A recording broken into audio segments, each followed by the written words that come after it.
नमस्कार दोस्तों, कैसे हैं आप सब।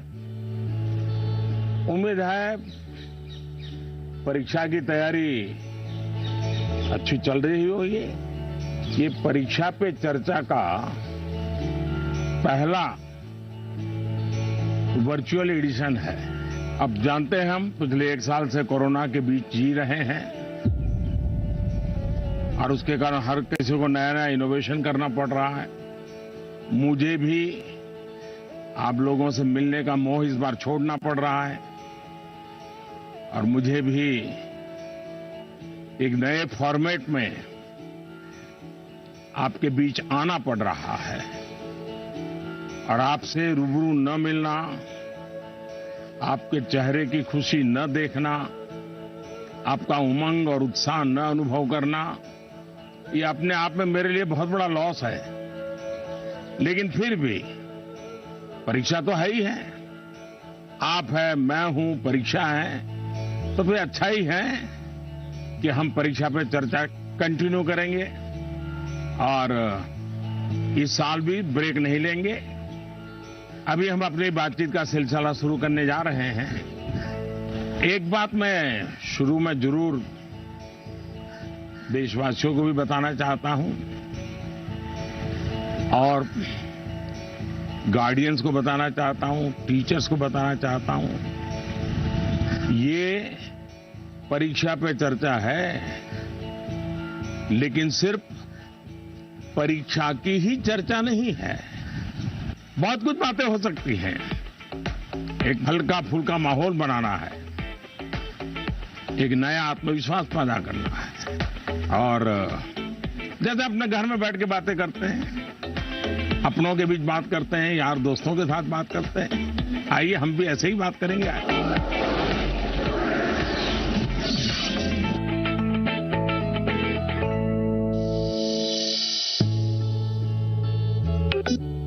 नमस्कार ऑनरेबल पीएम सर। नमस्कार। मेरा नाम एन पल्लवी है। मैं 9वीं कक्षा पढ़ रही हूँ। सर, हम अक्सर ऐसा महसूस करते हैं कि पूरा साल पढ़ाई ठीक चल रही होती है, लेकिन जैसे ही परीक्षा निकट आती है बहुत ही तनावपूर्ण स्थिति हो जाती है। कृपया इसके लिए कोई उपाय बताइए सर। बहुत धन्यवाद सर। धन्यवाद पल्लवी। मुझे बताया गया है कि इसी तरह का और भी एक सवाल है। सादर अभिनंदन आदरणीय प्रधानमंत्री जी। मेरा नाम अर्पण पांडे है। मैं global Indian international school Kuala Lumpur Malaysia में 12वीं कक्षा का छात्र हूँ। मैं आपसे अपनी भावी भविष्य की सफलता हेतु एक प्रश्न के उत्तर की आकांक्षा करता हूँ और आशा करता हूँ कि आप इसमें मेरा मार्गदर्शन करेंगे। मेरा प्रश्न है, परीक्षा की तैयारी के दौरान हमारे मन में आने वाले भय और तनाव से हम कैसे उभरे? कि क्या होगा अगर अच्छे अंक और अच्छा कॉलेज मिलेगा या नहीं? धन्यवाद। पल्लवी, अर्पण, देखिए, आप जब ये फियर की, डर की बात करते हैं तो मुझे भी डर लग जाता है। अरे ऐसी कौन सी बात है जिसके लिए डरना चाहिए? क्या पहली बार एग्जाम देने जा रहे हो क्या पहले कभी एग्जाम दी नहीं? क्या आपको मालूम नहीं था कि मार्च महीने, अप्रैल महीने में एग्जाम आती है? सब पता है, पहले से पता है, साल भर पहले से पता है। अचानक तो नहीं आया है। और जो अचानक नहीं आया है, कोई आसमान नहीं टूट पड़ा है। इसका मतलब हुआ कि आपको डर एग्जाम का नहीं है,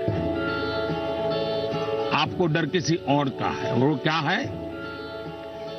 आपके आसपास एक माहौल बना दिया गया है कि यही एग्जाम सब कुछ है, यही जिंदगी है और इसके लिए पूरा सामाजिक वातावरण, कभी कभी स्कूल का वातावरण भी, कभी कभी माँ बाप भी, कभी अपने रिश्तेदार भी एक ऐसा माहौल बना देते हैं, ऐसी चर्चा करते हैं कि जैसे कोई बहुत बड़ी घटना से आपको गुजरना है, बहुत बड़े संकट से गुजरना है। मैं उन सब से कहना चाहूंगा, खास करके मैं पेरेंट्स से कहना चाहता हूं, आपने क्या करके रख दिया है? मैं समझता हूं कि ये सबसे बड़ी गलती है।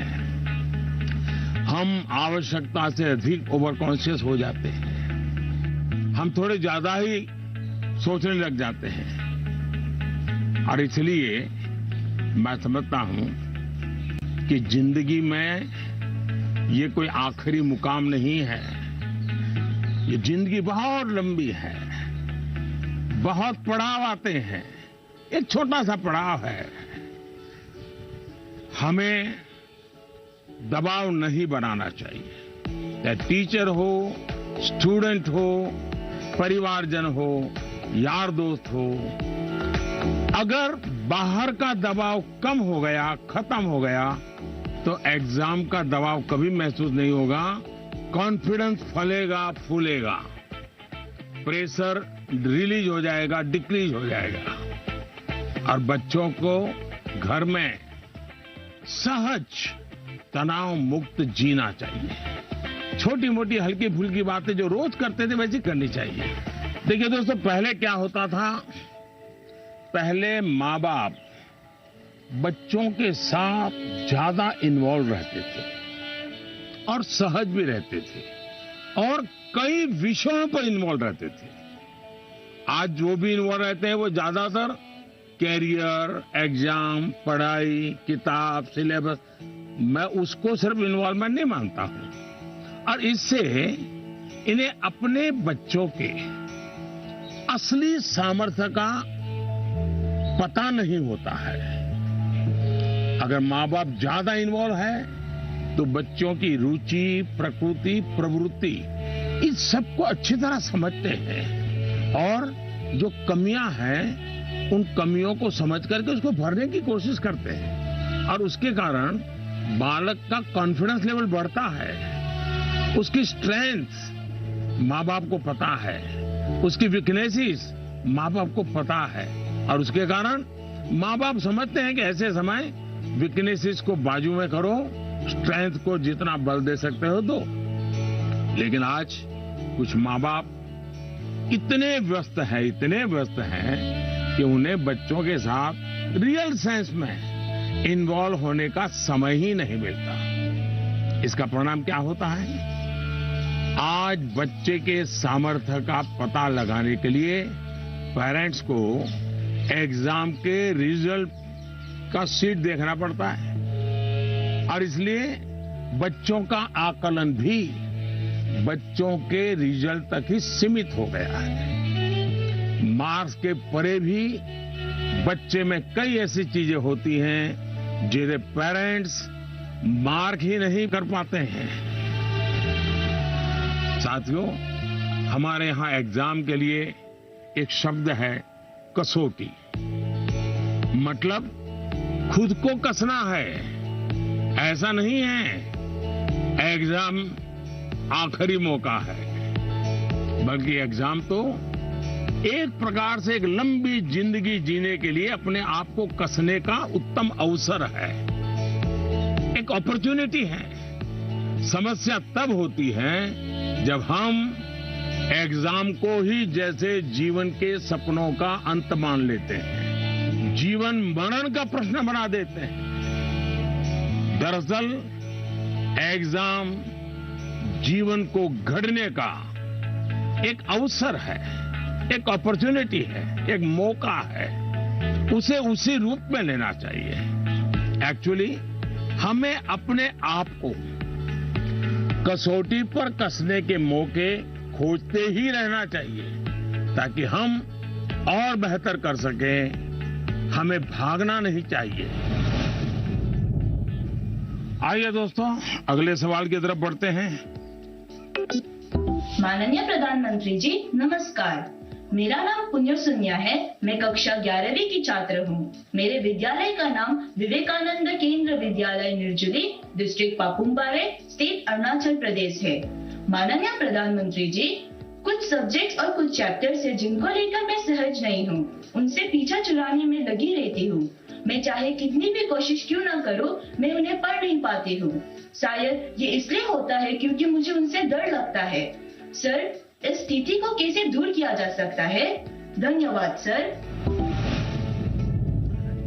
चलिए, आंध्र से हम मलेशिया से अब अरुणाचल पहुंच गए और मुझे बताया गया है कि इसी प्रकार का कोई और एक सवाल भी है। माननीय प्रधानमंत्री जी नमस्कार, मेरा नाम विनीता गर्ग है और मैं SRDAV पब्लिक स्कूल में 25 वर्ष से कार्यरत हूँ। मेरा प्रश्न है, कुछ सब्जेक्ट्स ऐसे हैं जिसमें कई स्टूडेंट्स को डर का सामना करना पड़ता है, इस वजह से वह इनसे बचते हैं। इसके बारे में इतिहास या गणित जैसे विषयों के शिक्षक अच्छी तरह से समझ सकते हैं। टीचर के तौर पर इस स्थिति को और बेहतर बनाने के लिए हम क्या कर सकते हैं? ये कुछ अलग प्रकार का ही विषय मेरे सामने आया। मैं कोशिश करूंगा कि स्टूडेंट्स के मन को छू सकूं और टीचर्स की बात पर गौर के साथ कुछ समाधान बता सकूं। आप दोनों ने किसी खास सब्जेक्ट या चैप्टर से डर की बात कही है। आप लोग अकेले नहीं हैं जिनको इस स्थिति का सामना करना पड़ता हो। हकीकत तो यह है कि दुनिया में एक भी इंसान ऐसा नहीं मिलेगा जिसके ऊपर ये बात लागू न होती हो। मान लीजिए आपके पास बहुत ही बढ़िया 5-6 शर्ट है, लेकिन आपने देखा होगा 1 या 2 शर्ट आपको इतने पसंद आते होंगे, बार बार पहनते हैं। इसका मतलब ये नहीं कि बाकी सब बेकार है, फिटिंग ठीक नहीं है, ऐसा नहीं है। उन 2 इतने अच्छे लगते हैं कि आप उसको बार बार पहनते हैं। कई बार तो माँ बाप भी इन चीजों के लिए गुस्सा करते हैं कि कितनी बार इसको पहनोगे। अभी 2 दिन पहले तो पहना था। पसंद नापसंद मनुष्य का स्वभाव है और कभी कभी पसंद के साथ लगाव भी हो जाता है। और इसमें डर की, दुविधा की क्या बात है कि हमने डरना चाहिए? दरअसल होता क्या है, जब आपको कुछ चीजें ज्यादा अच्छी लगने लगती हैं तो उनके साथ आप बहुत कंफर्ट हो जाते हैं, बहुत कंफर्टेबल लगता है, वो सहज हो जाते हैं। लेकिन जिन चीजों के साथ आप सहज नहीं होते, उनके तनाव में आपकी 80% एनर्जी आप उसी में लगा देते हैं। और इसलिए स्टूडेंट से मैं यही कहूंगा कि आपको अपनी एनर्जी को इक्वली डिस्ट्रीब्यूट करना चाहिए। सभी विषयों में बराबर बराबर। आपके पास पढ़ाई के लिए 2 घंटे हैं तो उन घंटों में हर सब्जेक्ट को समान भाव से पढ़िए। अपने समय को इक्वल डिस्ट्रीब्यूट करिए। साथियों, आपने देखा होगा टीचर्स, माता पिता हमें सिखाते हैं कि जो सरल है वो पहले करें। ये आम तौर पर ये कहा जाता है और एग्जाम में तो खास तौर पर बार बार कहा जाता है जो सरल उसको पहले करो भाई, जब टाइम बचेगा तब वो कठिन है उसको हाथ लगाना।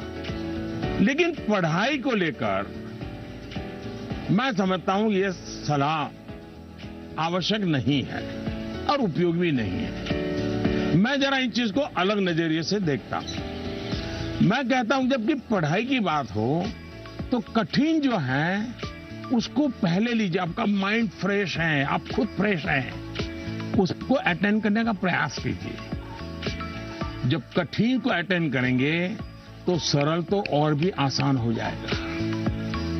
मैं अपना अनुभव बताता हूं। जब मैं मुख्यमंत्री था, फिर प्रधानमंत्री बना, तो मुझे भी बहुत कुछ पढ़ना पड़ता है, बहुत कुछ सीखना पड़ता है, बहुतों से सीखना पड़ता है, चीजों को समझना पड़ता है। तो मैं क्या करता था, जो मुश्किल बातें होती है, जिसके निर्णय थोड़े गंभीर होते हैं, मैं मेरे सुबह जो शुरू करता हूं तो कठिन चीजों से शुरू करना पसंद करता हूं। मुश्किल से मुश्किल चीजें मेरे अफसर मेरे सामने लेकर के आते हैं, क्योंकि उनको मालूम है कि वो मेरा एक अलग मूड होता है, मैं चीजों को बिल्कुल तेजी से समझ लेता हूँ, निर्णय करने की दिशा में आगे बढ़ता हूँ। मैंने अपना एक नियम बनाया है, कोशिश की है। और जो सरल चीजें हैं, दिन भर की थकान के बाद रात देर हो जाती है, तो चलो भाई अब उनको मैं ज्यादा दिमाग खपाने की जरूरत नहीं हो, कोई गलती होने का कारण नहीं है, तो उन चीजों को मैं फिर देर रात तक खींच लेता हूँ। लेकिन सुबह जब उठता हूँ तो फिर कठिन से ही मुकाबला करने के लिए निकल पड़ता हूँ। दोस्तों, एक और बात हमें अपने आप से सीखनी चाहिए। आप देखिए, जो लोग जीवन में बहुत सफल हैं, वो हर विषय में पारंगत नहीं होते, लेकिन किसी एक विषय पर, किसी एक सब्जेक्ट पर उनकी पकड़ जबरदस्त होती है। अब जैसे लता दीदी हैं, लता मंगेशकर जी की पूरे दुनिया में नाम है, हिंदुस्तान के हर जुबान पे नाम है, लेकिन अगर कोई जाकर के उनको कहे कि आज हमारे क्लास में आइए और ज्योग्राफी पढ़ाइए, हो सकता है वो न भी पढ़ा भी पाए, मैं नहीं जानता हूं कि वो पढ़ा पाए न पढ़ा पाए, लेकिन लता जी की महारत ज्योग्राफी में शायद न भी हो, लेकिन संगीत की दुनिया में उन्होंने जो किया हुआ है, एक विषय पर जिस प्रकार से अपना जीवन खपा दिया है, आज वो हर एक के लिए प्रेरणा का कारण बन गई है। और इसलिए आपको भले कुछ सब्जेक्ट मुश्किल लगते हो, ये कोई आपके जीवन में कोई कमी नहीं है। आप बस ये ध्यान रखिए कि इस मुश्किल लगने वाले सब्जेक्ट की पढ़ाई से खुद को दूर मत कीजिए, उसे भागिए मत। वहीं टीचर्स के लिए मेरी सलाह ये है, वो विद्यार्थियों से उनको टाइम मैनेजमेंट के संबंध में, उसके तौर तरीके के संबंध में, सिलेबस के बाहर जाकर के भी कभी उनसे बातें करें, उनसे चर्चा करें, उनको गाइड करें। विद्यार्थियों को टोकने के बजाय उन्हें गाइड करें। टोकना, रोकना, उसका प्रभाव मन पे और ज्यादा नेगेटिव फैलता है। प्रोत्साहित करने से वो कॉन्सेंट्रेटेड ताकत के रूप में कन्वर्ट हो जाता है। कुछ बातें क्लास में सार्वजनिक तौर पर जरूर कहें ताकि सबका प्रबोधन होगा, लेकिन बहुत सी बातें ऐसी होती हैं जब किसी एक बच्चे को बुला करके चलते चलते थोड़ा सर पे हाथ रख करके बहुत ही प्यार से कहें, बेटा देखो भैया तुम इतनी बढ़िया करते हो, जरा देखो इसको जरा थोड़ा ये कर लीजिए, देखिए तुम्हारे में बहुत बड़ी ताकत है, आप देखिए ये बहुत काम आएगा, बहुत काम आएगा। एक काम करिएगा, आपके जीवन में ऐसी कौन सी बातें थी जो कभी आपको बहुत कठिन लगती थी और आज आप उसको बड़ी सहजता से कर पा रहे हैं? ऐसे कुछ कामों की लिस्ट बनाइएगा। जैसे साइकिल चलाना कभी आपको कठिन लगा होगा, लेकिन अब वही काम आप बहुत सरलता से करते लेते होंगे। कभी तैरने की बात आई होगी, बहुत डर लगा होगा, उतरने से भी डर लगा होगा, लेकिन आप अच्छे तरह आज तैरना सीख गए होंगे। मतलब जो कठिन था उसको आपने कन्वर्ट कर दिया। आपके जीवन में ऐसी सैकड़ों चीजें होगी, अगर आप ये याद करके जरा किसी कागज पर लिख लेंगे तो कभी आपको किसी को भी, मुझसे भी कठिन वाला सवाल पूछना ही नहीं पड़ेगा, क्योंकि कभी कोई चीज आपको कठिन लगेगी ही नहीं। मुझ पर भरोसा कीजिए दोस्तों, एक बार करके देखिए। Honorable Prime Minister Ji, Vanakkam. Vanakkam. I am Neelanand, studying 12th standard in Vivekananda Kendra Vidyalaya Metric Higher Secondary School, Kanyakumari. Dear sir, during this pandemic situation, after the online classes, we all get more free time than usual. I would like to know how can we make the best use of our free time. My thanks to our Honorable Prime Minister for giving this opportunity. Vanakkam. Mummy papa को पता चलेगा ना कि आप परीक्षा के समय में खाली समय की बात कर रहे हैं। तो फिर देखिए क्या होता है। खैर, मुझे ये सवाल बहुत अच्छा लगा कि आप एग्जाम के समय भी खाली समय पर ध्यान दे रहे हैं, खाली समय पर चर्चा कर रहे हैं। देखिए दोस्तों, खाली समय, इसको खाली मत समझिए, ये खजाना है, खजाना। खाली समय एक सौभाग्य है, खाली समय एक अवसर है। आपकी दिनचर्या में खाली समय के पल होने ही चाहिए, वरना तो जिंदगी एक रोबोट जैसी हो जाती है। दरअसल खाली समय दो तरह के हो सकते हैं। एक जो आपको सुबह से ही पता है कि आज आप 3 से 4 बजे तक फ्री हैं, या आने वाले रविवार को आप आधा दिन फ्री हैं, या आप 4 तारीख को छुट्टी है, आप दोपहर तक आपके पास कोई काम नहीं, आपको पता है। लेकिन दूसरा वो जिसका पता आपको लास्ट मोमेंट में चलता है। अगर आपको पहले से ही पता है कि मेरे पास खाली समय है, तो आप अपने पेरेंट्स या अपने बहन भाई से कह सकते हैं कि मैं आपकी हेल्प करूंगा। आपको क्या काम करना है, आप क्या कर रहे हैं, मैं क्या हेल्प कर सकता हूं। दूसरा, आप सोचें कि ऐसी कौन सी चीजें हैं जो आपको खुशी देती हैं। थोड़ा भारी भरकम शब्द है स्वांतः सुखाय, जिसमें से आपको सुख मिलता है, आपको आनंद मिलता है, आपके मन को बहलाती हैं। आप ऐसा भी कुछ कर सकते हैं। अब आपने मुझे पूछा है तो मैं भी सोचता हूं कि मैं क्या करना पसंद करता हूं। मैंने अपनी दिनचर्या में ऑब्जर्व किया है कि अगर मुझे थोड़ा सा भी खाली समय मिल जाए और अगर झूला है तो मेरा मन करता है कुछ पल में झूले पर जरूर बैठूं। बहुत थकान है और 5 मिनट का भी समय मिल गया, या फिर मैं कोई काम भी कर रहा हूं, तो अपने खाली समय में झूले पर बैठकर, पता नहीं क्या कारण है, लेकिन मेरा मन प्रफुल्लित हो जाता है। जब आप खाली समय अर्न करते हैं तो आपको उसकी सबसे ज्यादा वैल्यू पता चलती है। इसलिए आपकी लाइफ ऐसी होनी चाहिए कि जब आप खाली समय अर्न करें तो आपको असीम आनंद दें।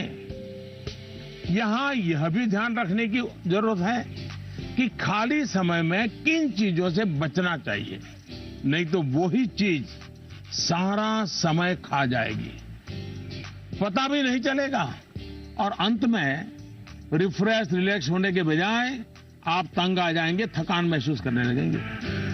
एक और मुझे लगता है कि खाली समय में हमें अपनी क्यूरियोसिटी, जिज्ञासा बढ़ाने की और ऐसी कौन सी चीजें हम कर सकते हैं जो शायद बहुत प्रोडक्टिव हो जाएगी। आपकी माँ या पिता अगर खाना बना रहे हैं, उसे ऑब्जर्व कीजिए। नई नई चीजों में अंदर जाने का, कुछ नया जानने का, इसका इम्पैक्ट सीधा सीधा दिखाई नहीं देता है, पर जीवन में इसका बहुत बड़ा गहरा प्रभाव होता है। फ्री टाइम का एक और बेस्ट यूज हो सकता है कि आप कुछ गतिविधियों से अपने आप को जोड़ें, जिसमें आप को एक्सप्रेस कर पाए, आपकी यूनिकनेस को बाहर ले आ सके, जिसमें आप अपनी इंडिविजुअलिटी से जुड़ सके। ऐसा करने के बहुत से तरीके हैं और आप भी ऐसे बहुत से तरीके जानते हैं। स्पोर्ट्स हैं, म्यूजिक है, राइटिंग है, पेंटिंग है, स्टोरी राइटिंग है, आप बहुत कुछ कर सकते हैं। अपने थॉट्स को, इमोशंस को एक्सप्रेस करने का एक क्रिएटिव तरीका दीजिए, अवसर दीजिए। नॉलेज का दायरा कई बार वहीं तक सीमित होता है जो आपको उपलब्ध है, जो आपके आसपास है, लेकिन क्रिएटिविटी का दायरा नॉलेज से भी बहुत दूर तक आपको ले जाता है, बहुत विस्तार के फलक पर ले जाता है।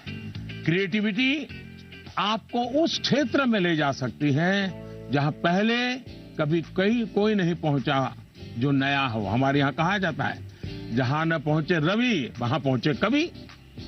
ये क्रिएटिविटी की तो बात है। सवाल आपसे ये है कि बच्चों को गुड वैल्यूज सिखाने का सबसे अच्छा तरीका क्या है? धन्यवाद। मुझे एक सवाल जो आया है वो नमो ऐप पर आया है। उसका विजुअल मेरे पास नहीं है, लेकिन मुझे वो सवाल अच्छा लगा, इसलिए मुझे लगता है कि मैं जरूर आपसे शेयर करूं।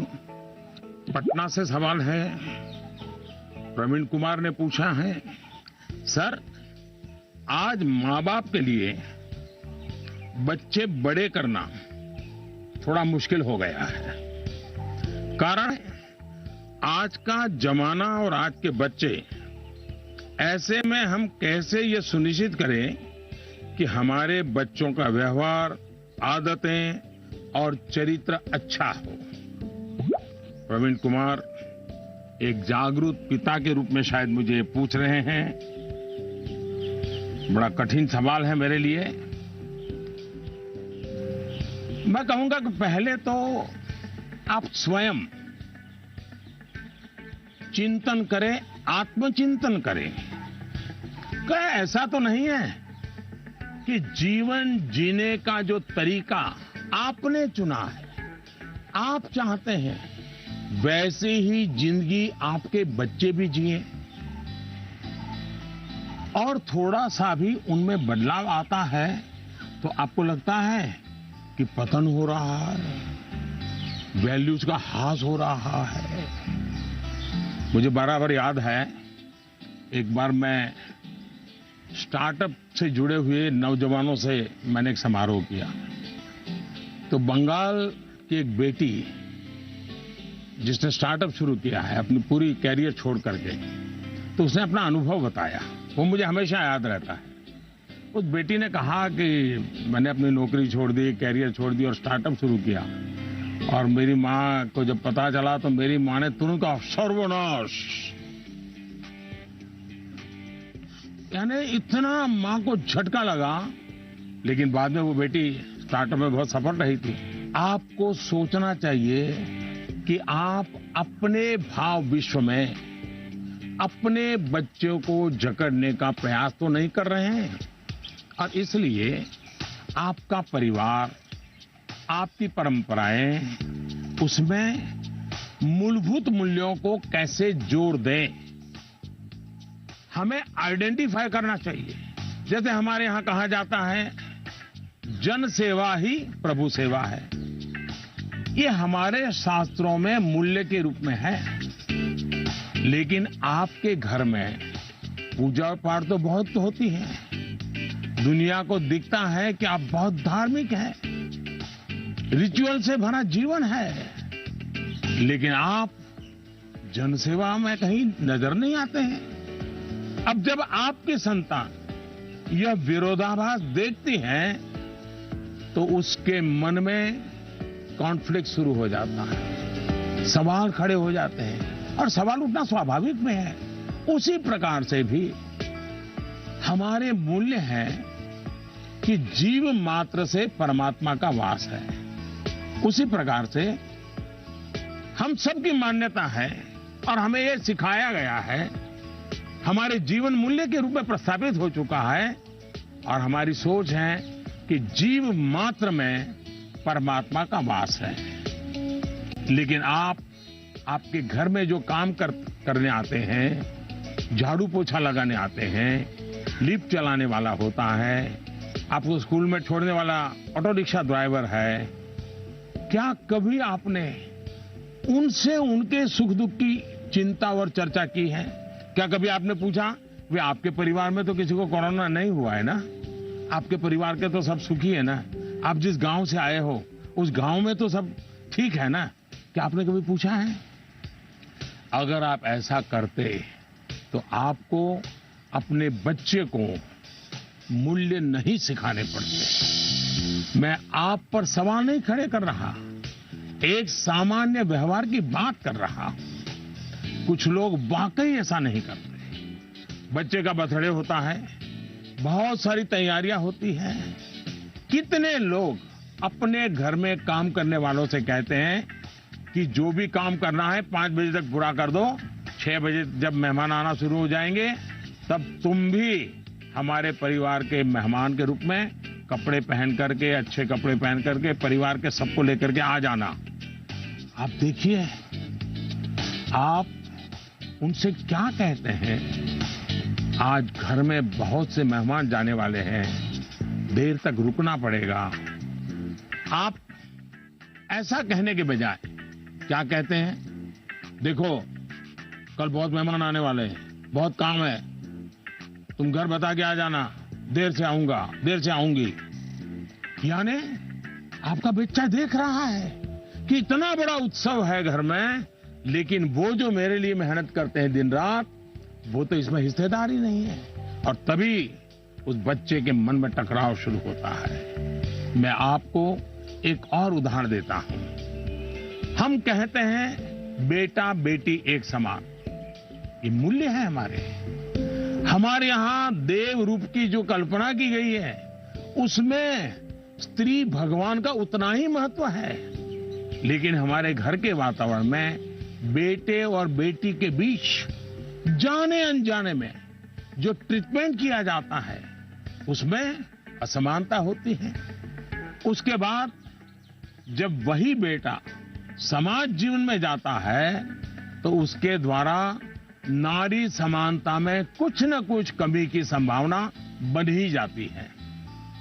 ये सही है कि परिवार के संस्कार अच्छे होते हैं तो बुराइयां हावी नहीं होती हैं, लेकिन 19-20 का ही फर्क होता है। बेटे के व्यवहार में कुछ न कुछ कमी रह जाती है। इसलिए हमने जो अपना भाव विश्व बनाया हुआ है वो जब व्यवहार की कसौटी पर खरा नहीं उतरता है तब बच्चों के मन में अंतर्द्वंद शुरू हो जाता है। इसलिए मूल्यों को कभी भी थोपने का प्रयास न करें, मूल्यों को जीकर प्रेरित करने का प्रयास करें। आखिरकार बच्चे बड़े स्मार्ट होते हैं, जो आप कहेंगे उसे वो करेंगे या नहीं करेंगे ये कहना मुश्किल है, लेकिन इस बात की पूरी संभावना होती है कि जो आप कर रहे हैं वो उसे बहुत बारीकी से देखता है और दोहराने के लिए लालायित हो जाता है। और जब आप इन मूल्यों के साथ हमारे इतिहास, हमारे पुराण, हमारे पुरखों की छोटी छोटी बातों को सहजता से जोड़ेंगे तो बच्चे भी प्रेरित होंगे। आचार व्यवहार में उतरना आसान हो जाएगा।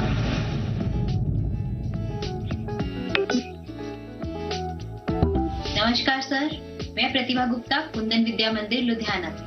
सर, मेरा आपसे सवाल ये है कि हमें हमेशा काम करवाने के लिए बच्चों के पीछे भागना पड़ता है, तो हम कैसे उन्हें सेल्फ मोटिवेटेड बना सकते हैं ताकि वे अपनी चीजें खुद करें? धन्यवाद। आप बुरा न माने तो मैं जरा इस विषय में आपसे अलग राय रखता हूं। मुझे लगता है कि बच्चों के पीछे इसलिए भागना पड़ता है क्योंकि उनकी रफ्तार हमसे ज्यादा है। ये बात सही है कि बच्चों को सिखाने की, बताने की, संस्कार देने की जिम्मेदारी परिवार के सबकी है, लेकिन कई बार बड़े होने के बावजूद हमें भी तो जरा मूल्यांकन करना चाहिए। हम एक सांचा तैयार कर देते हैं और बच्चे को उसमें ढालने की कोशिश करते रहते हैं और समस्या यहीं से शुरू होती है।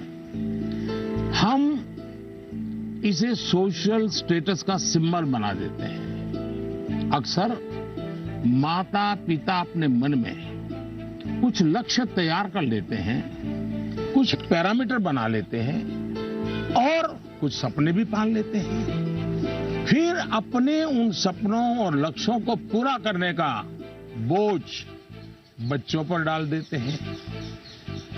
हम अपने लक्ष्यों के लिए बच्चों को जाने अनजाने में, माफ करना मुझे मेरा शब्द कहीं कठोर लगेगा, जाने अनजाने में हम बच्चों को इंस्ट्रूमेंट मानने लगते हैं। और जब बच्चों को उस दिशा में खींचने में विफल हो जाते हैं तो ये कहने लगते हैं कि बच्चों में मोटिवेशन और इंस्पिरेशन की कमी है। किसी को भी मोटिवेट करने का पहला पार्ट है ट्रेनिंग, प्रॉपर ट्रेनिंग। एक बार बच्चे का मन ट्रेन हो जाएगा तब उसके बाद मोटिवेशन का समय शुरू होगा। ट्रेनिंग के कई माध्यम, कई तरीके हो सकते हैं। अच्छी किताब, अच्छी मूवीज, अच्छी कहानियां, अच्छी कविताएं, अच्छे मुहावरे या अच्छा अनुभव, ये सब एक प्रकार से ट्रेनिंग के ही टूल्स हैं। जैसे कि आप चाहते हैं आपका बच्चा सुबह उठ करके पढ़े, आप उसे कहते हैं, बोलते भी हैं, डांटते भी हैं, लेकिन आपको सफलता नहीं मिलती।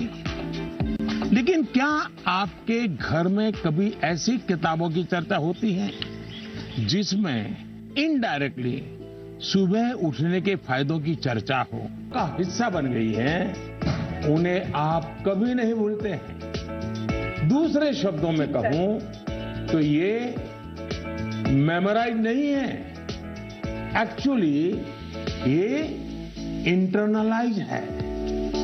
और इंटरनलाइज करना यही इसका एक अच्छा रास्ता है। और इसलिए आपको याद करने पर जोर देने के बजाय आपको उसे जीने की कोशिश करनी चाहिए। सहजता, सरलता, समग्रता के साथ आपके पास भी वही सारी शक्तियां हैं जो किसी बहुत टैलेंटेड व्यक्ति के पास होती है। सोचिए, अपने भाई या बहन के साथ अगर आपका झगड़ा हुआ हो तो वो आपको एकदम याद रहता है, आप उसे भूलते नहीं है। यहां तक कि आपको यह भी याद रहता होगा कि उस समय आपने, आपके भाई बहन ने कौन से कपड़े पहने थे, आप खड़े खड़े लड़ रहे थे कि दौड़ते हुए लड़ रहे थे, सब याद होगा, एक एक वाक्य याद होगा। जी सर। यानी इसका एक मतलब यह है कि आप उसमें फुली इन्वॉल्व थे, आप उस क्षण को पूरी तरह जी रहे थे। साफ है कि चीजें याद रहे, प्रॉपरली रिकॉल कर सके, उसके लिए आप जिस क्षण में हैं उस क्षण में ही रहना और उसमें पूरी तरह से इन्वॉल्व रहना बहुत जरूरी है। यानी हम पढ़ाई कर रहे हैं, किताब हाथ में है और मन है खेल के मैदान में, सहेलियों के साथ, दोस्तों के साथ, फिर तो मामला गड़बड़ हो जाता है। आगे जाकर आप में से कोई विद्यार्थी अगर साइकोलॉजी पढ़ेगा तो उसमें मेमोरी बाय एसोसिएशन का कंसेप्ट विस्तार से समझाया जाएगा। आप याद कीजिए कि स्कूलों में सुबह असेंबली में राष्ट्रगान होता है। अब जन गण मन हर कोई गाता है, लेकिन क्या कभी आपने जनगण मन गाते समय आपने उस राष्ट्रगान के साथ देश में ट्रैवल किया क्या? आप उसके साथ जो शब्द आते हैं उन शब्दों के साथ अपने आप को विजुअलाइज कर पाए कि नहीं कर पाए? पंजाब को, गुजरात को, महाराष्ट्र को, बंगाल को मन ही मन राष्ट्रगान गाते समय ट्रैवल किया क्या? आपको एकदम से याद होना शुरू हो जाएगा। मन ही विजुलाइज करेंगे तो आपको अच्छे से याद रह जाएगा। इसका तो एक फायदा और होगा, आप इस देश के साथ भी एकाकार होते चले जाएंगे। यानी इन्वॉल्व, इंटरनलाइज, एसोसिएट और विजुलाइज। मेमोरी को शार्प करने के लिए इस फॉर्मूले पर आप चल सकते हैं। मैं आपको एक और उदाहरण देता हूं। आपके पास नोटबुक्स होती हैं, अलग अलग विषयों की किताबें होती हैं। आप जब भी घर से निकले, ये तय करके निकले कि बैग में इतने नंबर पर इस विषय की नोटबुक होगी और इतने नंबर पर इस विषय की किताब होगी। चौथे नंबर पे हो सकती है, तीसरी पर हो जाए। और आपने अगर 3 नंबर पर हिस्ट्री की किताब रखी है, 5 नंबर पर भूगोल की किताब रखी है, तो जब भी आप हिस्ट्री की किताब निकालने जाएं तो बिल्कुल आंख बंद करके 3 नंबर की किताब निकालते हैं आप। देखिएगा आपका कॉन्फिडेंस लेवल कितना बढ़ जाएगा। चलिए, मुझे अच्छा लगा, आपसे बात करने का मौका मिला और मैं राजस्थान के लोगों को भी और पुष्कर की पवित्र धरती को भी आज यहाँ से नमन करता हूँ। हाँ, बताइए। मेरा प्रश्न यह है कि जब हम किसी प्रश्न का उत्तर याद करते हैं तो वह हमें अच्छी तरह से याद हो जाता है, लेकिन जब हम स्कूल में लिखना शुरू करते हैं तो क्वेश्चन पेपर को देखकर ही हम अचानक से सब कुछ भूल जाते हैं। सर, कृपया करके यह बताइए कि ऐसा क्यों होता है? Thank you sir. आपका शुभ नाम क्या? सुहान सहगल। अच्छा सहगल जी, आप पढ़ते कहाँ हैं? एल्गॉन इंटरनेशनल स्कूल। अच्छा, ये सवाल पहले किसी को पूछा है? नहीं सर। नहीं पूछा? मम्मी पापा को पूछा? नहीं सर। टीचर को पूछा? नहीं सर। लो, बड़े कमाल के हो यार। मैं ही मिला क्या तुम्हें? लेकिन आपका सवाल मैं समझता हूं ज्यादातर विद्यार्थियों के मन में रहता है। जब मैं भी तुम्हारी तरह पढ़ता था ना, तो ये बात तो मन में रहती थी कि यार पता नहीं क्यों याद नहीं आ रहा है। देखिए, परीक्षा हॉल में जाते समय आपको अपने मन को बिल्कुल शांत करके जाना चाहिए। मैं अभी टीवी स्क्रीन पर आपको देख रहा हूं, इतना शांत आपका चेहरा है, इतने विश्वास के साथ आप बैठे हैं, मुस्कुराते भी हैं। ये जो अवस्था है ना, एग्जामिनेशन में जाए ना तब भी ऐसा ही रहिए, आपको कभी नहीं भूलेंगे। आपका मन अशांत रहेगा, चिंता में रहेगा, आप घबराए हुए रहेंगे, तो इस बात की संभावना बहुत ज्यादा होगी कि जैसे ही आप क्वेश्चन पेपर देखेंगे कुछ देर के लिए सब कुछ भूल जाएंगे। इसका सबसे अच्छा उपाय यही है कि आपको अपनी सारी टेंशन परीक्षा हॉल के बाहर छोड़कर जाना चाहिए और आपको ये भी सोचना चाहिए कि जितनी तैयारी आपको करनी थी आपने कर ली है। अब आपका फोकस प्रश्नों के अच्छे से उत्तर देने में होना चाहिए। आप इस बात से भी नहीं घबराइए कि कुछ नया आ गया तो क्या होगा, कुछ ऐसा आ गया जो आपने पढ़ा ही नहीं है तो क्या होगा। और मैं सभी को कहूंगा, परीक्षा के तनाव को कम करने के लिए बिना टेंशन लिए परीक्षा देने के लिए बहुत सारी एक्टिविटीज, बहुत सारे उपाय आपको एग्जाम वॉरियर बुक में दिए गए हैं। और अभी भी एग्जाम वॉरियर बुक को एक मैंने नया एडिशन, मुझे कोरोना में थोड़ा समय मिल गया तो मैंने इसको थोड़ा इम्प्रूवमेंट भी किया है, कुछ एडिशन भी किया है। इस बार इसमें बच्चों के लिए ही मंत्र नहीं है, बल्कि मैंने पेरेंट्स के लिए भी काफी कुछ लिखा है। कई सारी एक्टिविटीज नमो ऐप पर भी दी हुई है, आप इसमें पार्टिसिपेंट करके अपने मित्रों के साथ शेयर भी कर सकते हैं। और मुझे विश्वास है, थोड़ा सा प्रयास कीजिए, मन में से निकल जाएगा और आपको पक्का फायदा होगा। और आपके साथियों और मैं आपसे चाहूंगा कि आपको जब भी फायदा हो तो मुझे लिख करके दीजिए।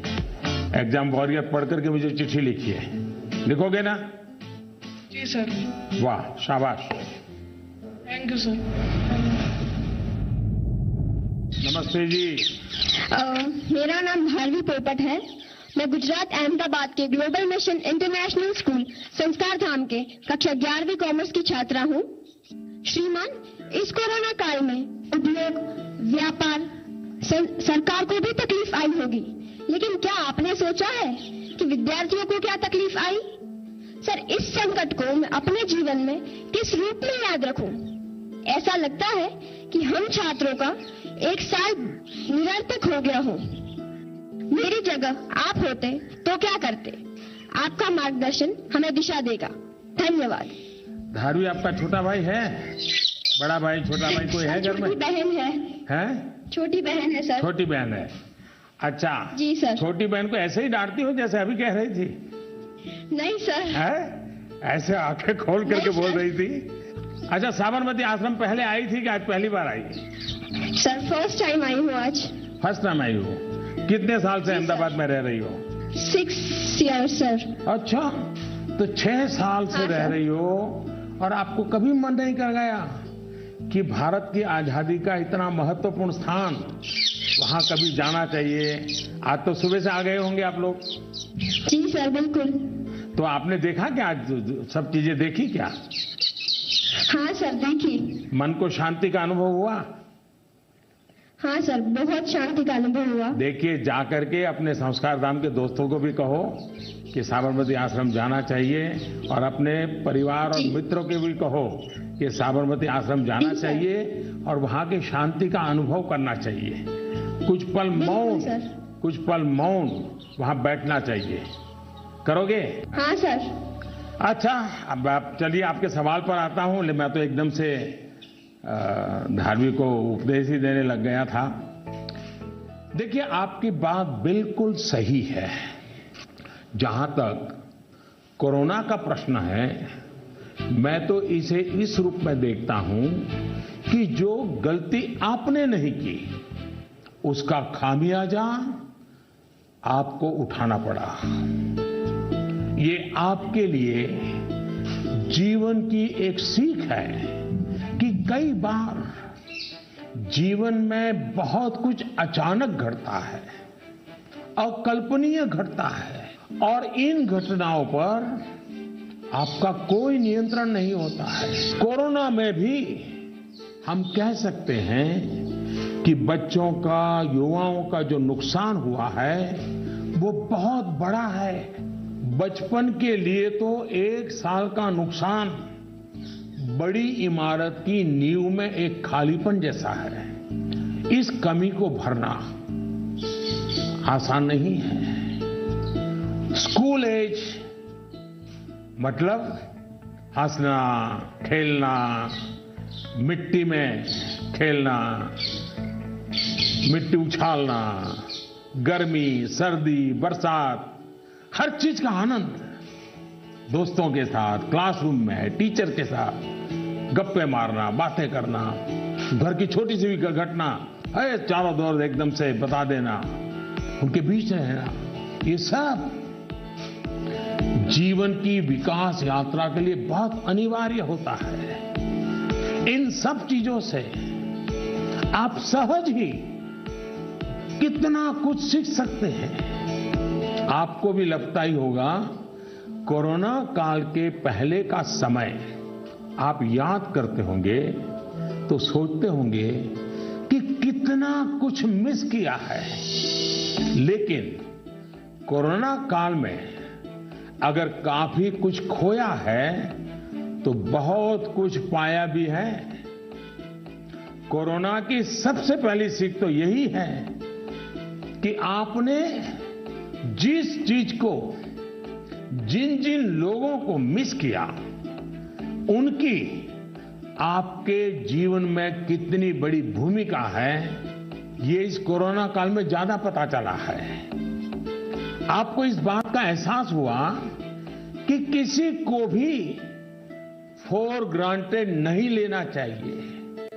खेलकूद हो, स्कूल में फिजिकल क्लासेज हो या फिर आपके घर के पास सब्जी बेचने वाले, कपड़े प्रेस करने वाले, पास के बाजार के दुकानदार, जिन लोगों को, जिन बातों को आपने रूटीन समझ लिया था, उनका जब मिस करते हैं तब उनका सबका महत्व हम सबको अनुभव होता है, आपको भी पता चला है। इसलिए इस दिशा में आपको लगातार जागरूक रहना चाहिए और लाइफ लॉन्ग इस लेसन को याद रखना चाहिए। कोरोना के बाद भी इन चीजों की उपेक्षा नहीं करनी चाहिए। वहीं आपको ये भी याद रहना चाहिए, जीवन को सच्चे अर्थ में जीने के लिए कितनी कम चीजों की जरूरत होती है। दूसरा, इस एक साल में आपको कहीं ना कहीं जाने अनजाने में आपको खुद के भीतर झोंकने का, खुद को जानने का एक अवसर भी मिला होगा। कोरोना काल में एक और बात ये भी हुई है कि हमने अपने परिवार में एक दूसरे को ज्यादा नजदीकी से समझा है। कोरोना ने सोशल डिस्टेंसिंग के लिए मजबूर किया, लेकिन परिवारों में इमोशनल बॉन्डिंग को भी इसने मजबूत किया है। कोरोना काल ने ये भी दिखाया है कि एक संयुक्त परिवार की ताकत क्या होती है, घर के बच्चों के जीवन निर्माण में उनका कितना रोल होता है। मैं चाहूंगा कि सोशल साइंस के लोग, हमारी यूनिवर्सिटीज इस पर रिसर्च करें, कोरोना काल के फैमिली लाइफ पर स्टडी करें, कैसे इस संकट से मुकाबला करने में संयुक्त परिवार ने समाज को ताकत दी। इस पहलू को खंगाले। कोरोना आने के बाद ये जो आयुर्वेदिक काढ़ा, पौष्टिक भोजन, साफ सफाई, इम्यूनिटी, ऐसे अनेक महत्वपूर्ण विषयों पर हम सबका ध्यान गया है। इन सब के लिए लोगों ने जो जो किया वो अगर पहले से करते आ रहे होते तो शायद परेशानी इससे भी कम होती।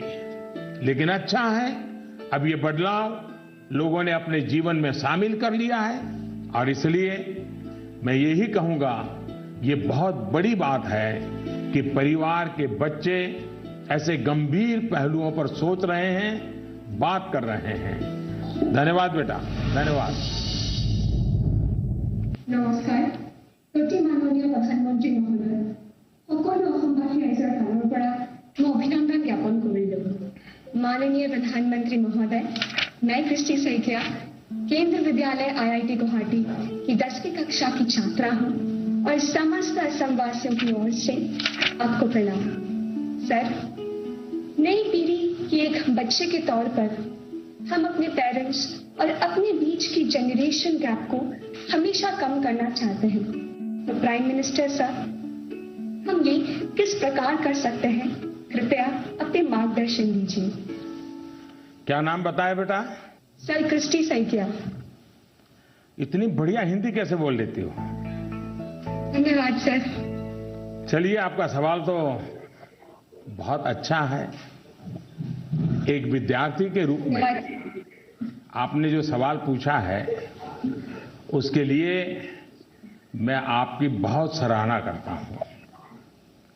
ये बताता है कि आप उस मुद्दे को लेकर कितने संवेदनशील हैं। आप न केवल इस विषय को समझ रहे हैं बल्कि दो पीढ़ियों के बीच जनरेशन गैप कम हो इसका भी प्रयास कर रहे हैं। लेकिन मुझे पेरेंट्स से इस विषय पर बात करनी है। एक बात जो पेरेंट्स को डिसाइड करनी है, क्या वो बुढ़ापे की ओर जाना चाहते हैं या फिर अपनी उम्र कम करना चाहते हैं। और आप भी बेटा अपने मम्मी पापा को जरूर ये सवाल पूछना। अगर पेरेंट्स बुढ़ापे की तरफ जाना चाहते हैं तो बेशक अपने बच्चों के साथ डिस्टेंस बना ले, गैप बढ़ाते रहें। अगर आपको नवजीवन की ओर आगे बढ़ना है, अपनी उम्र घटानी है, युवा बने रहना है, तो आप अपने बच्चों के साथ गैप कम कीजिए, क्लोजनेस बढ़ाइए। ये आपके फायदे वाला है। आप याद करिए, जब आपका बच्चा 1 साल की उम्र का था तो आप उसके साथ कैसे बातें करते थे? तब आप उसे हंसाने के लिए कैसी कैसी आवाजें निकालते थे? आप अपने चेहरे के भांति भांति के एक्सप्रेशन बनाकर कैसे उससे बात करते थे? ऐसा करते हुए क्या कभी आपने सोचा कि कोई देखेगा तो क्या कहेगा? कभी आपने सोचा कि लोग आपको ऐसा करते हुए देखेंगे तो ये कहेंगे ये कैसे चेहरे बना रहा है, कैसी आवाज निकाल रहा है? क्या कभी उस समय आपने ये सोचा कि आपके बच्चे के मन में क्या चल रहा होगा? आपको उस समय आनंद आया, इसलिए आपने ये किया। आपने किसी की परवाह नहीं की, यानी आप सब कुछ छोड़कर खुद एक बच्चे बन गए। बच्चे से खेलने के लिए आप खुद खिलौना बन गए और बच्चे के खिलौनों से भी उतना ही चाव से खेले। आप याद करिए, कभी आप घोड़ा बने होंगे, कभी बच्चे को पीठ पर बिठाकर चले होंगे, कभी कंधे पर बिठाकर घर पर घूमे होंगे, कभी 4 पैर करके चले होंगे। बच्चा रोया होगा तो उसे चुप कराने के लिए आप भी जुट-बुट कर रोए होंगे। तब आपको कोई फर्क नहीं पड़ता था कि देखने वाला क्या कहेगा, घर के बाकी लोग क्या कहेंगे, समाज क्या कहेगा, दोस्त क्या कहेगा, कुछ नहीं सोचा। क्या कभी सोचा था? आप उसका आनंद लेते हैं और ऐसा बच्चे के 5-6 साल की उम्र तक चलता रहता है। जैसे ही बच्चा थोड़ा बड़ा होता है तो एक लेवल पर मेंटेलिटी ऐसी हो जाती है कि माँ बाप बच्चे को डोमिनेट करना चाहते हैं, बच्चे को हर चीज सिखाना चाहते हैं। अचानक जो दोस्त थे वो दोस्त न रहकर बच्चे के इंस्ट्रक्टर बन जाते हैं और कभी कभी इंस्पेक्टर भी बन जाते हैं। साथियों, बच्चा जब बाहर की दुनिया में पैर रखता है तो बहुत सी बातें ऑब्जर्व करता है। घर में जो देखा था उससे कुछ ज्यादा, कुछ अलग, कुछ नया वो देखने लगता है। उस समय आपकी ये जागरूक जिम्मेदारी है कि उस नए वातावरण में आपका बच्चा और अधिक फले फूले। और इसका उत्तम तरीका है कि आप उसके मन से जुड़े, उसके मन से ही करें और उसकी हर बात को इमोशनली अटैच होकर के सुने।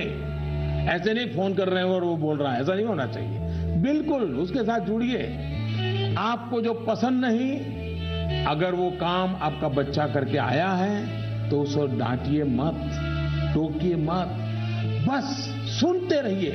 सुनते समय उसको लगना चाहिए कि आप उसको कितना प्यार करते हैं। हाँ, लेकिन जो चीज अच्छी नहीं है उसको मन में रजिस्टर करके रखिए। और ये ग्रोइंग एज के बच्चों के लिए करना बहुत जरूरी होता है। आप जितना हो सके उसकी बात सुनिए, उसकी बात समझिए। आप इंस्ट्रक्टर बनकर उसे सुबह से शाम तक क्या करना है ये मत समझाइए। बार बार ये मत पूछिए कि मैंने ये कहा था, क्या क्या किया। बस अपनी आंखें खुली रखिए, कान खुले रखिए, उस पर ध्यान रखिए। उसमें सुधार से जुड़ी जो बातें आपने रजिस्टर की हैं, जो आपको ठीक नहीं लगा, उसे ठीक करने के लिए बहुत विचार करके एक एनवायरनमेंट क्रिएट करिए ताकि उसे खुद ही लगे कि वो कहां गलत कर रहा है। जब माँ बाप बच्चों के साथ हम उम्र बनकर ही जुड़ते हैं तो कोई इश्यू नहीं होता है। जैसे बच्चा कोई नया गाना सुन रहा है, कोई नया म्यूजिक सुनकर आनंद ले रहा है, तो आप भी उसके साथ उस आनंद में शामिल होने की कोशिश करिए। आप उसको मत कहो कि 30 साल पहले हमारे जमाने में तो वो गाना था, हम वो बजाएंगे। नहीं, ऐसा मत करो। वो जो गाना उसको पसंद है, आप उससे जुड़िए, आनंद लीजिए ना।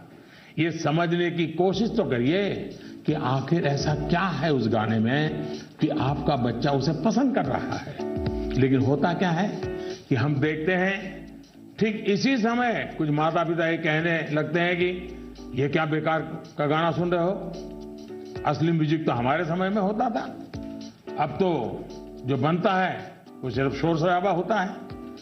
होता क्या है कि बच्चा आप पर आकर के आपको कोई बात बताता है।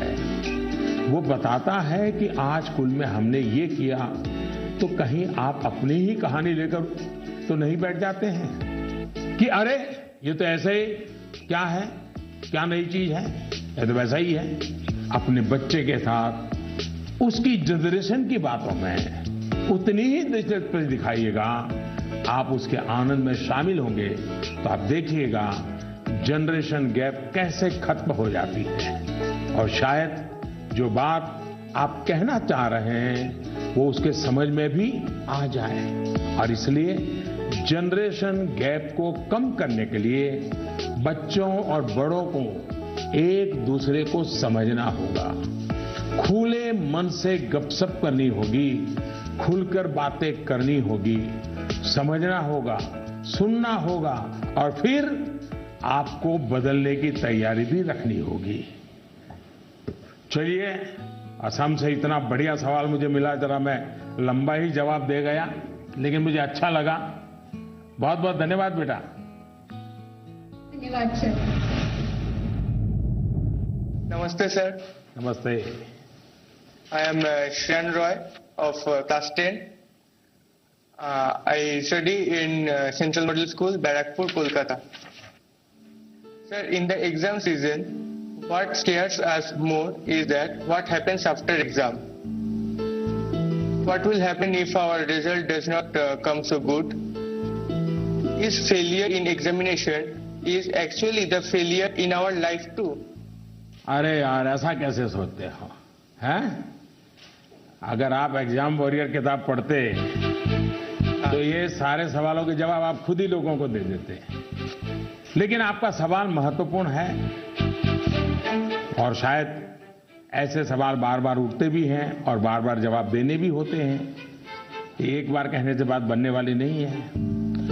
और मैं ये बात पूरे खुले मन से कहना चाहता हूं कि दुर्भाग्य से शिक्षा के क्षेत्र में और पारिवारिक जीवन में सोचने का दायरा इतना सिमट गया है। परीक्षा में आपके जो नंबर आए वो आपकी योग्यता का पैमाना नहीं हो सकते।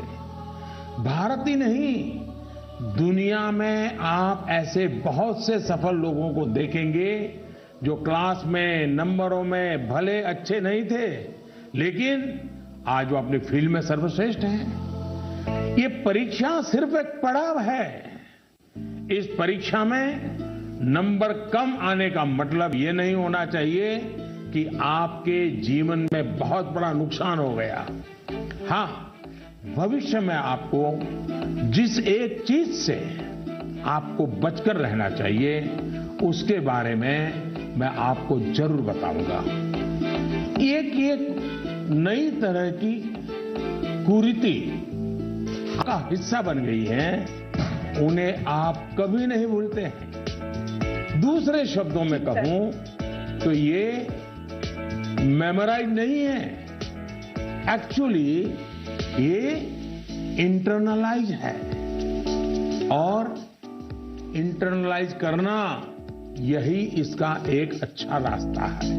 और इसलिए आपको याद करने पर जोर देने के बजाय आपको उसे जीने की कोशिश करनी चाहिए। सहजता, सरलता, समग्रता के साथ आपके पास भी वही सारी शक्तियां हैं जो किसी बहुत टैलेंटेड व्यक्ति के पास होती है। सोचिए, अपने भाई या बहन के साथ अगर आपका झगड़ा हुआ हो तो वो आपको एकदम याद रहता है, आप उसे भूलते नहीं है। यहां तक कि आपको यह भी याद रहता होगा कि उस समय आपने, आपके भाई बहन ने कौन से कपड़े पहने थे, आप खड़े खड़े लड़ रहे थे कि दौड़ते हुए लड़ रहे थे, सब याद होगा, एक एक वाक्य याद होगा। जी सर। यानी इसका एक मतलब यह है कि आप उसमें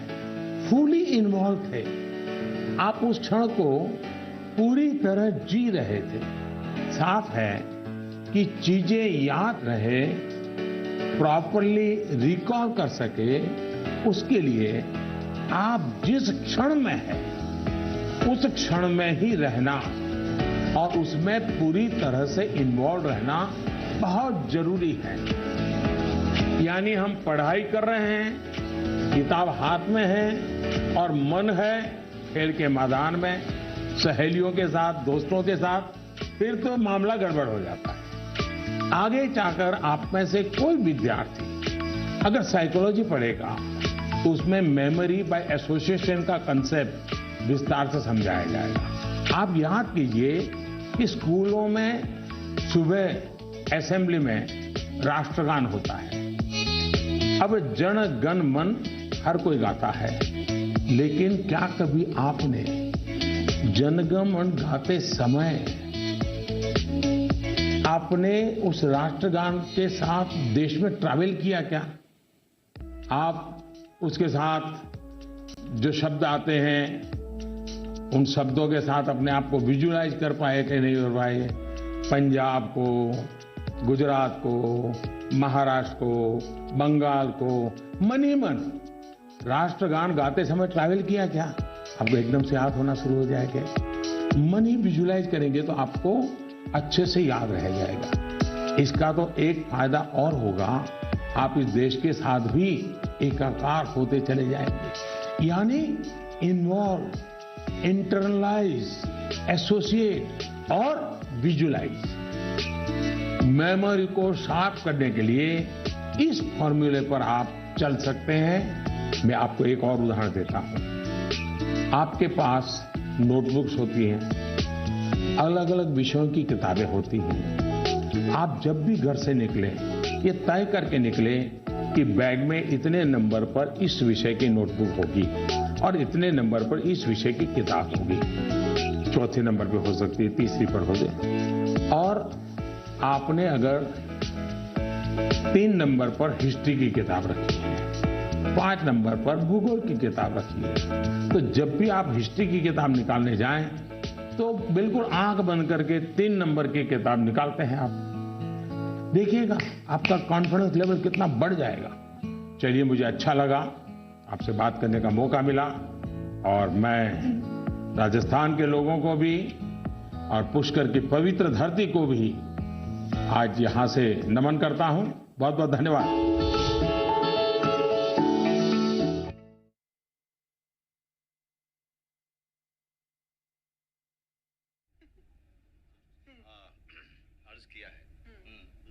कोई उम्मीद पर नहीं आती,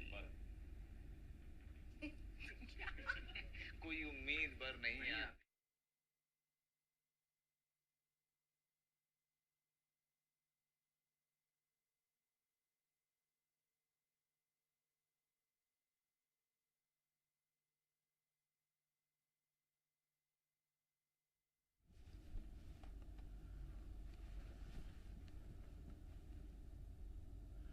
तो आप देख रहे थे प्रधानमंत्री नरेंद्र मोदी को, और प्रधानमंत्री नरेंद्र मोदी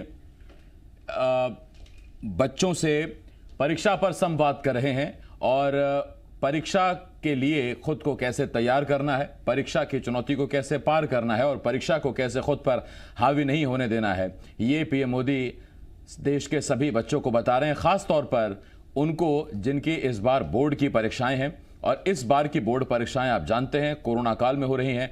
अलग ये वक्त है, आपके हमारे वक्त से ये अलग वक्त है, क्योंकि इस बार बच्चों को स्कूल जाना हुआ नहीं। घर पर ही रहकर ऑनलाइन स्टडीज के जरिए ज़्यादातर पढ़ाई हुई है और ऐसे में बच्चे खुद को कितना तैयार कर पाए हैं, इसको लेकर बच्चे तनाव में ना रहें, उनके पेरेंट्स तनाव में ना रहें। पीएम मोदी बच्चों के दोस्त बनकर उनको कई टिप्स दे रहे हैं और अब तक आपने कई बच्चों के सवालों के जवाब देते हुए भी पीएम मोदी को देखा। उन्होंने पहले ही कहा कि मैं प्रधानमंत्री के नाते नहीं, दोस्त के नाते आपसे बात कर रहा हूं, और ये इसलिए कहा ताकि एक दोस्त के नाते ही उनकी बातें बच्चे सुने, वो खास तौर पर बच्चे जो 10वीं और 12वीं की बोर्ड परीक्षाएं देने जा रहे हैं, और किसी तरह का वो तनाव न लें। साथ ही पीएम मोदी ने यह भी कहा कि जीवन सिर्फ परीक्षा या परीक्षा में लाए गए अंकों का खेल नहीं है, या फिर वही सबसे ज़्यादा महत्वपूर्ण नहीं है। परीक्षाएं होती हैं ये पता करने के लिए कि आपने तैयारी कितनी की है, लेकिन परीक्षा ये बताने के लिए नहीं होती है, या परीक्षा से ये साबित नहीं होता कि आप जीवन में सफल हैं कि असफल हैं। क्योंकि हो सकता है कि आप जिस विषय में नंबर कम ला रहे हैं उससे कोई अलग विषय आपका इतना स्ट्रांग हो, आपका अलग स्ट्रांग हैंड हो, और यही सब बातें पीएम मोदी बता रहे हैं। उनका साफ साफ कहना है कि तनाव बिल्कुल नहीं लेना है और परीक्षा की चुनौती को बड़ी सरलता से आपको पार करना है। तो परीक्षा पे चर्चा हो रही है। इससे पहले दिल्ली के ताल कटोरा स्टेडियम में आपको याद होगा जब प्रधानमंत्री ने देश के तमाम बच्चों से सीधा बात की थी, उस वक्त बच्चों ने लाइव सवाल पूछे थे पीएम मोदी से। पीएम मोदी ने बच्चों से मुलाकात की थी और ये तब की बात थी जब देश में कोरोना ने। हाँ बताइए। मेरा प्रश्न यह है कि जब हम किसी प्रश्न का उत्तर याद करते हैं तो वह हमें अच्छी तरह से याद हो जाता है, लेकिन जब हम स्कूल में लिखना शुरू करते हैं तो क्वेश्चन पेपर को देखकर ही हम अचानक से सब कुछ भूल जाते हैं। सर कृपया करके यह बताइए कि ऐसा क्यों होता है। Thank you sir. आपका शुभ नाम क्या? सुहान सहगल। अच्छा सहगल जी, आप पढ़ते कहाँ हैं? एल्गॉन इंटरनेशनल स्कूल। अच्छा, ये सवाल पहले किसी को पूछा है? नहीं सर। नहीं पूछा? मम्मी पापा को पूछा? नहीं सर। टीचर को पूछा? नहीं सर। लो बड़े कमाल के हो यार, मैं ही मिला क्या तुम्हें? लेकिन आपका सवाल मैं समझता हूं ज्यादातर विद्यार्थियों के मन में रहता है। जब मैं भी तुम्हारी तरह पढ़ता था ना तो ये बात तो मन में रहती थी कि यार पता नहीं क्यों याद नहीं आ रहा है। देखिए परीक्षा हॉल में जाते समय आपको अपने मन को बिल्कुल शांत करके जाना चाहिए। मैं अभी टीवी स्क्रीन पर आपको देख रहा हूं, इतना शांत आपका चेहरा है, इतने विश्वास के साथ आप बैठे हैं, मुस्कुराते भी हैं। ये जो अवस्था है ना, एग्जामिनेशन में जाए ना तब भी ऐसा ही रहिए, आपको कभी नहीं भूलेंगे। आपका मन अशांत रहेगा, चिंता में रहेगा, आप घबराए हुए रहेंगे, तो इस बात की संभावना बहुत ज्यादा होगी कि जैसे ही आप क्वेश्चन पेपर देखेंगे कुछ देर के लिए सब कुछ भूल जाएंगे। इसका सबसे अच्छा उपाय यही है कि आपको अपनी सारी टेंशन परीक्षा हॉल के बाहर छोड़कर जाना चाहिए, और आपको ये भी सोचना चाहिए कि जितनी तैयारी आपको करनी थी आपने कर ली है। अब आपका फोकस प्रश्नों के अच्छे से उत्तर देने में होना चाहिए। आप इस बात से भी नहीं घबराइए कि कुछ नया आ गया तो क्या होगा, कुछ ऐसा आ गया जो आपने पढ़ा ही नहीं है तो क्या होगा। और मैं सभी को कहूंगा, परीक्षा के तनाव को कम करने के लिए बिना टेंशन लिए परीक्षा देने के लिए बहुत सारी एक्टिविटीज, बहुत सारे उपाय आपको एग्जाम वॉरियर बुक में दिए गए हैं। और अभी भी एग्जाम वॉरियर बुक को एक मैंने नया एडिशन, इस मुझे कोरोना में थोड़ा समय मिल गया तो मैंने इसको थोड़ा इम्प्रूवमेंट भी किया है, कुछ एडिशन भी किया है। इस बार इसमें बच्चों के लिए ही मंत्र नहीं है, बल्कि मैंने पेरेंट्स के लिए भी काफी कुछ लिखा है। कई सारी एक्टिविटीज नमो ऐप पर भी दी हुई है, आप इसमें पार्टिसिपेंट करके अपने मित्रों के साथ शेयर भी कर सकते हैं। और मुझे विश्वास है थोड़ा सा प्रयास कीजिए, अब मन में से निकल जाएगा और आपको पक्का फायदा होगा। और आपके साथियों और मैं ही आपसे चाहूंगा कि आपको जब भी फायदा हो तो मुझे लिख करके दीजिए। एग्जाम वॉरियर पढ़ करके मुझे चिट्ठी लिखिए। लिखोगे ना? जी सर। वाह, शाबाश। Thank you sir. नमस्ते जी। मेरा नाम भारवी पोपट है। मैं गुजरात अहमदाबाद के ग्लोबल मिशन इंटरनेशनल स्कूल संस्कार धाम के कक्षा 11वीं कॉमर्स की छात्रा हूँ। श्रीमान, इस कोरोना काल में उद्योग, व्यापार, सरकार को भी तकलीफ आई होगी, लेकिन क्या आपने सोचा है कि विद्यार्थियों को क्या तकलीफ आई? सर, इस संकट को मैं अपने जीवन में किस रूप में याद रखूं? ऐसा लगता है कि हम छात्रों का एक साल निरर्थक हो गया हो। मेरी जगह आप होते तो क्या करते? आपका मार्गदर्शन हमें दिशा देगा। धन्यवाद। धारवी, आपका छोटा भाई है? बड़ा भाई, छोटा भाई कोई है घर में? छोटी बहन है। हैं? छोटी बहन है सर। छोटी बहन है। अच्छा जी सर। छोटी बहन को ऐसे ही डांटती हो जैसे अभी कह रही थी? नहीं सर। है?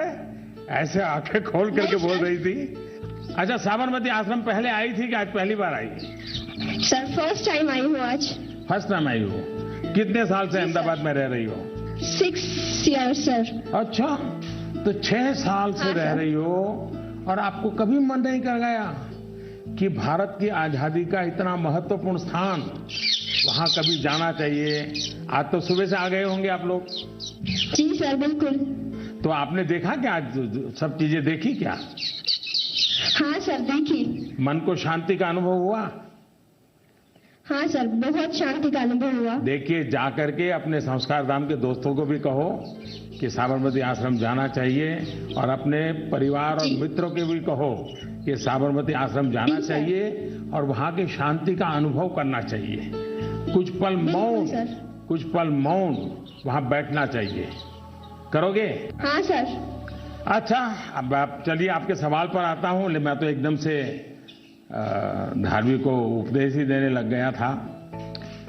देखिए, आपकी बात बिल्कुल सही है। जहां तक कोरोना का प्रश्न है, मैं तो इसे इस रूप में देखता हूं कि जो गलती आपने नहीं की उसका खामियाजा आपको उठाना पड़ा।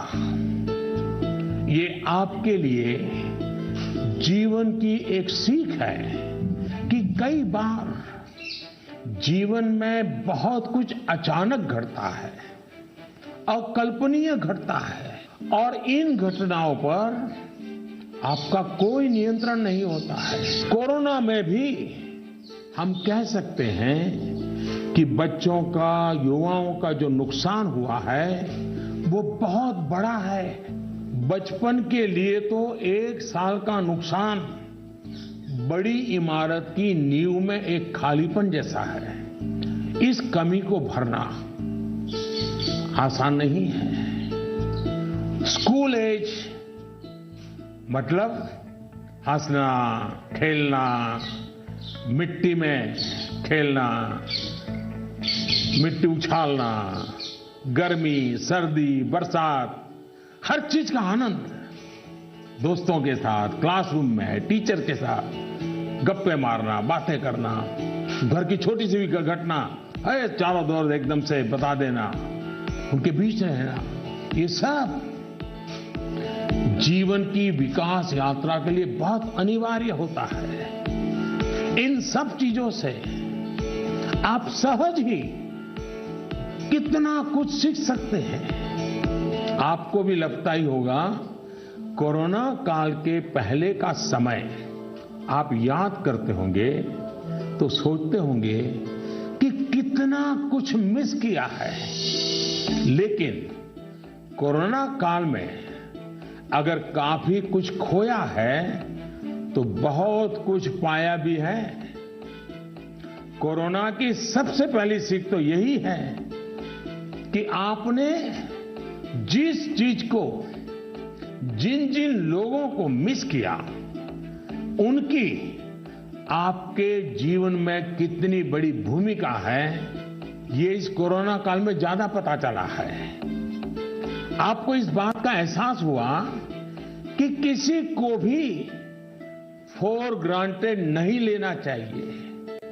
खेलकूद हो, स्कूल में फिजिकल क्लासेस हो, या फिर आपके घर के पास सब्जी बेचने वाले, कपड़े प्रेस करने वाले, पास के बाजार के दुकानदार, जिन लोगों को, जिन बातों को आपने रूटीन समझ लिया था, उनका जब मिस करते हैं तब उनका सबका महत्व हम सबको अनुभव होता है, आपको भी पता चला है। इसलिए इस दिशा में आपको लगातार जागरूक रहना चाहिए और लाइफ लॉन्ग इस लेसन को याद रखना चाहिए। कोरोना के बाद भी इन चीजों की उपेक्षा नहीं करनी चाहिए। वहीं आपको ये भी याद रहना चाहिए, जीवन को सच्चे अर्थ में जीने के लिए कितनी कम चीजों की जरूरत होती है। दूसरा, इस एक साल में आपको कहीं ना कहीं जाने अनजाने में आपको खुद के भीतर झोंकने का, खुद को जानने का एक अवसर भी मिला होगा। कोरोना काल में एक और बात ये भी हुई है कि हमने अपने परिवार में एक दूसरे को ज्यादा नजदीकी से समझा है। कोरोना ने सोशल डिस्टेंसिंग के लिए मजबूर किया, लेकिन परिवारों में इमोशनल बॉन्डिंग को भी इसने मजबूत किया है। कोरोना काल ने ये भी दिखाया है कि एक संयुक्त परिवार की ताकत क्या होती है, घर के बच्चों के जीवन निर्माण में उनका कितना रोल होता है। मैं चाहूंगा कि सोशल साइंस के लोग, हमारी यूनिवर्सिटीज इस पर रिसर्च करें, कोरोना काल के फैमिली लाइफ पर स्टडी करें, कैसे इस संकट से मुकाबला करने में संयुक्त परिवार ने समाज को ताकत दी। इस पहलू को खंगाले। कोरोना आने के बाद ये जो आयुर्वेदिक काढ़ा, पौष्टिक भोजन, साफ सफाई, इम्यूनिटी, ऐसे अनेक महत्वपूर्ण विषयों पर हम सबका ध्यान गया है। इन सब के लिए लोगों ने जो जो किया, वो अगर पहले से करते आ रहे होते तो शायद परेशानी इससे भी कम होती।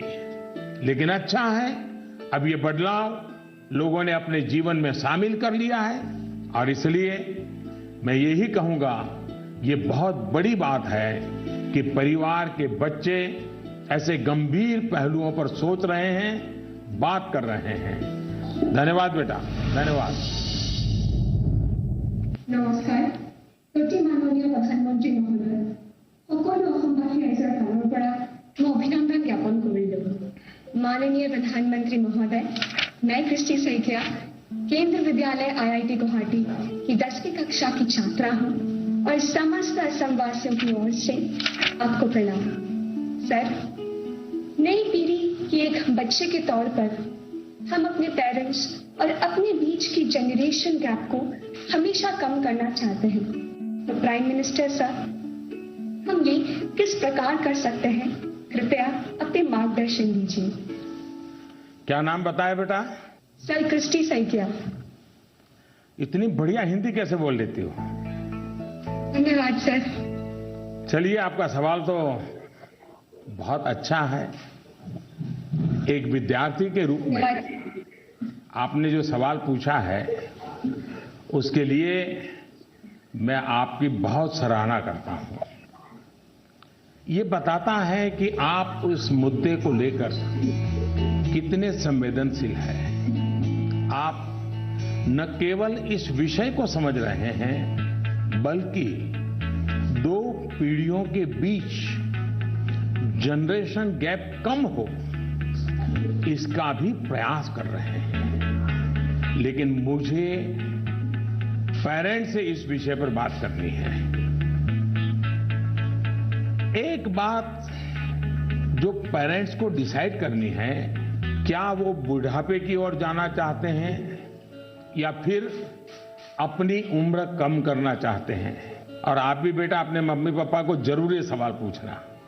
अगर पेरेंट्स बुढ़ापे की तरफ जाना चाहते हैं तो बेशक अपने बच्चों के साथ डिस्टेंस बना ले, गैप बढ़ाते रहें। अगर आपको नवजीवन की ओर आगे बढ़ना है, अपनी उम्र घटानी है, युवा बने रहना है, तो आप अपने बच्चों के साथ गैप कम कीजिए, क्लोजनेस बढ़ाइए। ये आपके फायदे वाला है।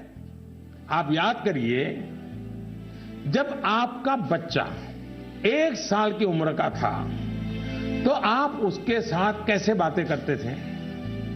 तब आप उसे हंसाने के लिए कैसी कैसी आवाजें निकालते थे? आप अपने चेहरे के भांति भांति के एक्सप्रेशन बनाकर कैसे उससे बात करते थे?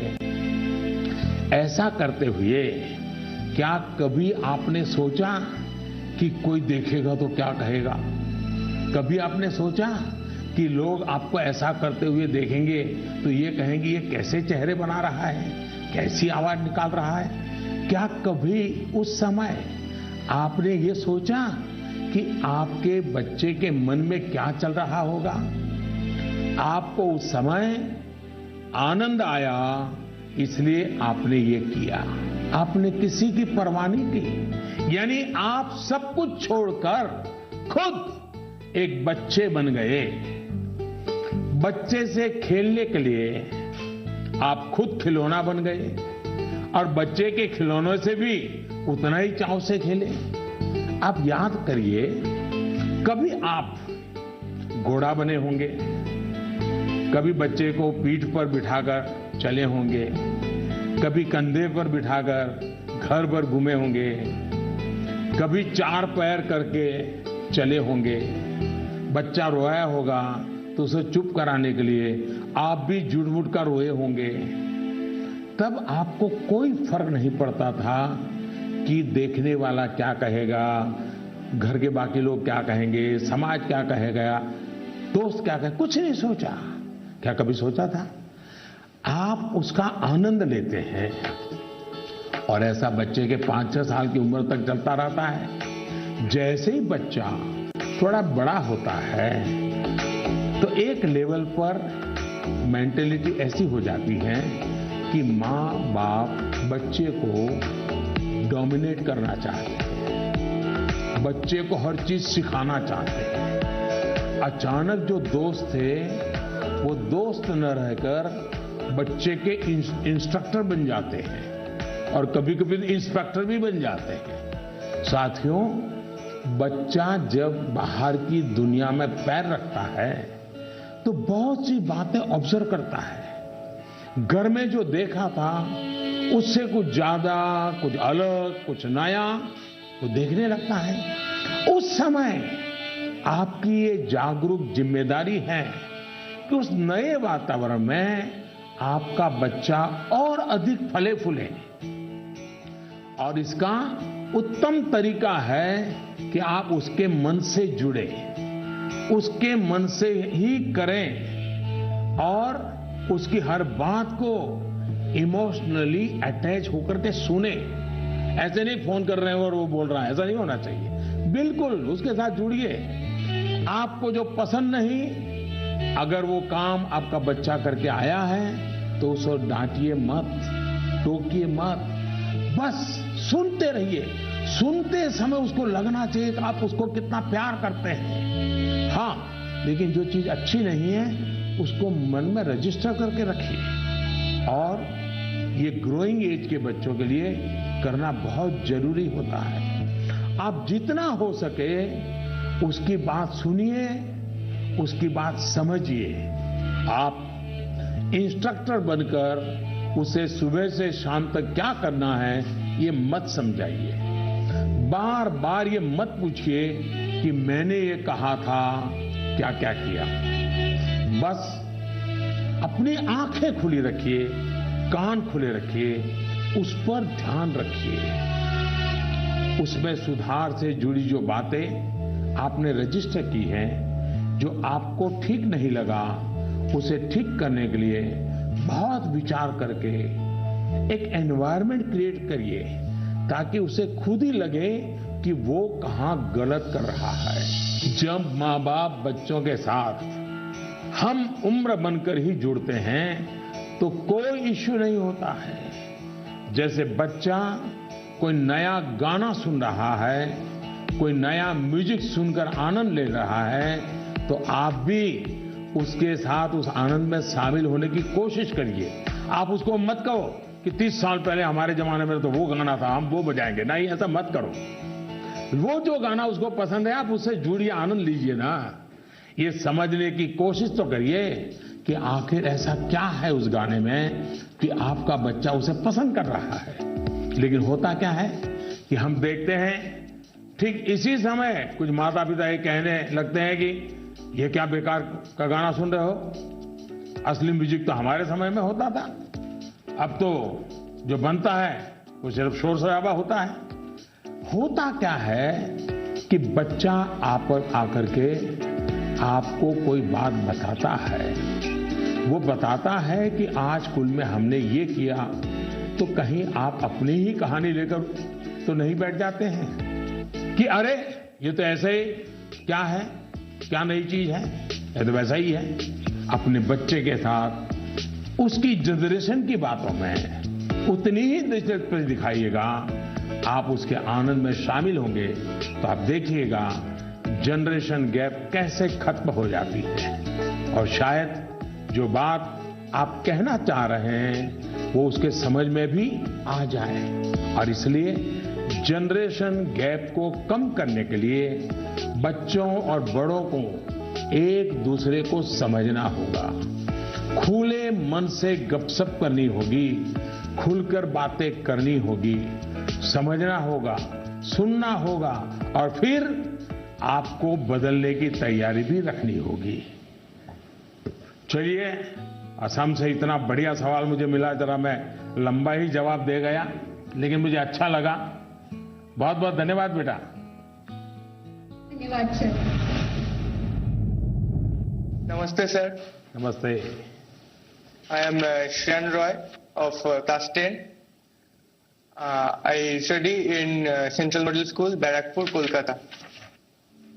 Sir, in the exam season, what scares us more is that what happens after exam. What will happen if our result does not come so good?